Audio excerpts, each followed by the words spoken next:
이방인 선교를 위한 하나님의 모든 준비는 마쳐지고 본격적으로 이방인들에게 복음이 전달되는 13장의 시작입니다. 본문을 통해서 성령의 역사가 충만했던 안디옥 교회는 어떤 모습으로 공동체를 이루었는지 나누어 보고 우리도 그런 교회가 되겠노라 다짐하고 결단하는 예배 시간 되기를 소망합니다. 본문 1절에는 안디옥 교회 일꾼들의 이름이 5명 기록되어 있습니다. 한번 읽어보겠습니다.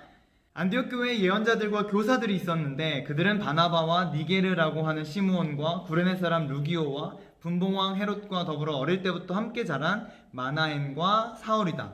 가장 먼저 기록되어 있는 이름은 바나바입니다. 5명 중에 대표자, 지금으로 말하면 담임 목회자였을 것입니다. 사도행전 4장에 보면 바나바가 자신의 밭을 다 팔아가지고 사도들 발 앞에 올려놓습니다. 하나님을 사랑하고 이웃을 사랑했던 바나바, 구브로 태생의 레위 사람, 그 사람이 바로 안디옥 교회의 첫 번째 일꾼이었습니다. 두 번째 사람은 니게르라고 하는 시므온인데 이름에서 알 수 있듯이 아프리카 흑인입니다.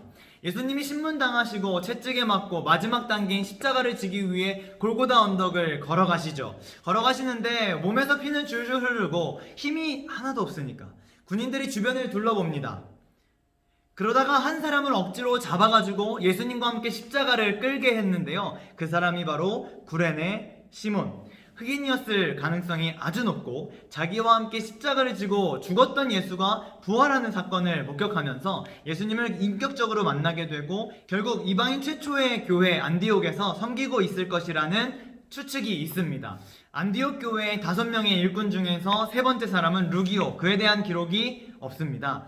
그저 북아프리카 출신의 흑인 지도자 정도이고요. 네 번째 사람은 마나엔, 성경에 딱 한 번 나옵니다. 심지어 헤롯 안디바의 젖동생이라고 기록되어 있죠. 한마디로 친밀한 친구라는 것인데요. 헤롯 안티파스가 누구냐? 빌라도와 함께 예수님을 죽이는 데 참여했던 사람입니다. 잔인한 사람, 무서운 사람, 예수님 믿고 전하는 사도들에게는 피하고 싶은 사람이었죠. 그런 사람과 어릴 때부터 아주 친밀한 관계 속에서 함께 자라왔던 친구 마나엔, 사회적 지위도 높았겠죠. 헤롯 가문은 예수님 믿는 사람들을 핍박하고 죽이는데 절친인 마나엔은 헤롯 가문 뒤로 하고 자신의 신분과 지위를 다 내려놓고 이방인 지역 안디옥에 가서 교회 일꾼으로 봉사하고 있습니다. 마지막 인물은 사울, 우리가 잘 알고 있는 바울입니다. 이렇게 5명의 사람들이 안디옥 교회를 섬깁니다. 안디옥 교회가 얼마나 문화적으로, 인종적으로 다양성을 인정하면서 교회 안에서 하나 되어 사역하고 있었는지를 보여주는 장면입니다. 왜냐하면 당시 문화에서는 무시당할 수밖에 없는 아프리카 사람, 교회가 반드시 피해야 할 헤롯의 친밀한 친구도 함께하고 있으니까요.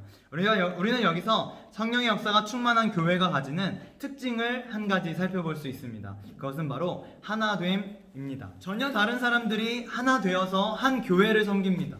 전혀 다른 사람들이 하나 돼서 한 주인을 섬깁니다. 성령님이죠. 전혀 다른 사람들이 하나 돼서 복음 전파라고 하는 한 목적을 가지고 사역합니다. 여러분, 교회가 이런 곳이어야 하지 않겠습니까? 우리 중등부가 이런 모습이어야 하지 않겠습니까?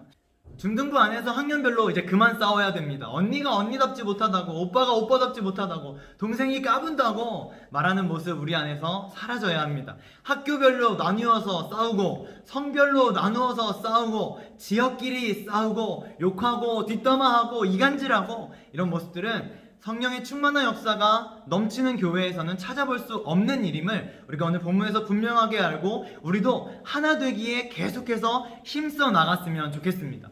마음에 안 드는 사람이 왜 없겠어요? 하지만 같은 하나님을 섬기고 같은 하나님을 믿는 우리들이라면 적어도 교회에서만큼이라도 하나 되려고 노력하는 모습, 유대인이나 헬라인이나 심지어 이방인이나 남자나 여자나 키가 크나 작으나 하나님 앞에서 모두 다 동일한 형제 자매요, 하나님의 나라를 위해 힘쓰는 동역자입니다. 할렐루야.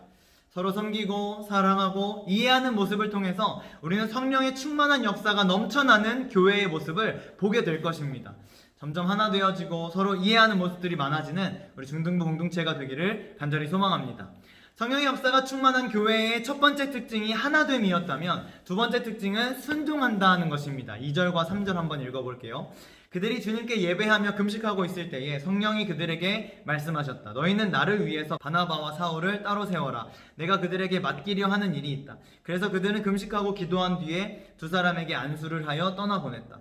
엄청난 말씀인데요. 교회의 리더 5명 중에서 2명을 따로 세우라고 하십니다. 심지어 바나바는 담임 목회자가 아닙니까? 또 사울은 안디옥 교회 대표들 중에서 가장 엘리트고 극적으로 예수님을 만난 메인 설교자 아닙니까? 그런데 둘을 따로 세워서 선교사로 보내라고요? 아무리 성령님의 명령이었다고 하지만 결코 쉬운 일은 아니었을 것입니다. 그런데 놀랍게도 2절에 성령께서 말씀하시고 3절에 순종하여 보냅니다.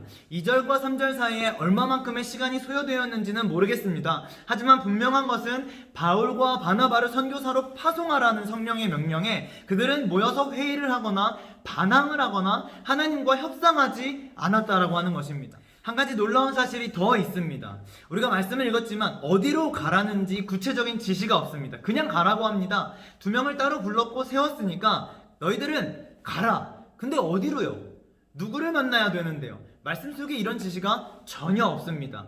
그렇지만 그들은 가라는 명령 하나만 듣고 실제로 가게 되죠. 하나님 말씀에 순종한다는 것은 뚜렷하게 눈에 보이는 상황이 아닐지라도 담대하게 믿음의 발걸음을 내딛는 것을 의미합니다. 함께 예배드리고 있는 사랑하는 중등부 친구들, 이 순종의 발걸음을 함께 걸어나갈 수 있기를 소망합니다. 혹 눈에 보이지 않더라도, 혹 확실하지가 않은 것 같더라도 하나님 명령이라면, 하나님 말씀이라면 그 말씀 앞에서 아멘으로 순종할 수 있는 우리 중등부 친구들 되기를 간절히 소망합니다. 제가 유튜브에서 들었던 간증 하나만 나누고 마치려고 해요. 원 디사이플 5분 설교 김성경 전도사님이신데요, 이런 이야기를 합니다. 어느 2층 집에 불이 났대요. 모든 가족들이 다 놀라서 헐레벌떡 뛰어내려왔는데 엄마 손을 잡고 있던 막내딸이 너무 놀란 나머지 다시 자기 방으로 뛰쳐 올라갔다고 합니다. 자, 이 사실을 알게 된 아빠는 1층에 내려갔다가 딸이 위에 있다는 소식을 듣고 바로 달려서 집으로 들어가려고 하는데 목소리가 들립니다. 아빠! 아빠! 위를 쳐다보니까 이 딸이 울면서 아빠를 부르고 있어요. 아빠가 외칩니다. 얘야! 아빠가 여기 있어. 아빠가 있으니까 얼른 뛰어내려. 아빠가 너를 붙잡을 거야. 아빠가 너를 안을 거야.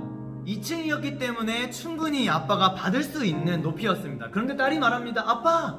아빠! 나는 아빠가 안 보여요. 무서워요. 아무것도 보이지가 않아요. 아빠가 말합니다. 알아. 연기 때문에 보이지 않는 거 알아. 근데 나는 네가 보여. 나는 네가 보이니까 나를 믿고 얼른 뛰어내려. 딸은 눈을 질끈 감습니다. 아무리 봐도 아빠 보이지 않아요. 검은 연기밖에 보이지 않습니다. 뛰어내리는 순간 내 몸이 그냥 땅으로 곤두박질 쳐서 죽을 것만 같아요. 그러나 검은 연기 뒤에서 나를 믿고 뛰어내리라는 아빠의 말을 듣고 딸은 뛰어내립니다. 사랑하는 여러분, 믿고 순종하는 것이요, 눈에 보여서 하는 것이 아닙니다. 눈에 보이지 않고 확신이 안 서고 고민이 되고, 그렇죠, 당연하죠. 하나님이 진짜 계실까? 안 계시면 어떡하지? 순종하면 정말 되는 건 맞나? 여러분, 고민할 수 있고 흔들릴 수 있고 좌절할 수 있고 넘어질 수 있지만, 딸아, 아들아, 나 여기 있단다. 나를 믿고 따라와라 라고 말씀하시는 분, 우리 하나님 맞습니다. 검은 연기 속에서 딸의 눈에는 아빠가 보이지 않았듯이 우리의 인생에도 하나님이 보이지 않을 때가 있습니다. 그러나 연기 뒤에는 반드시 딸을 안아줄 아빠가 있듯이 우리 인생에도 반드시 나를 안아줄 하나님이 계십니다. 할렐루야. 성령의 역사가 충만한 교회요, 제가 1년 내내 이 주제를 가지고 이야기할 겁니다. 이해가 되지 않아도 성령의 명령에 순종하는 교회가 바로 성령의 역사가 충만한 교회인 것을 저는 확신합니다.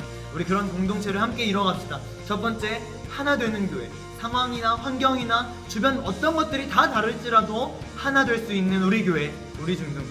두 번째, 성령의 명령에 순종하는 교회. 두 가지를 온전하게 이루어서 성령의 충만한 역사가 넘쳐나는 우리 중등부 공동체가 되기를 간절히 소망합니다.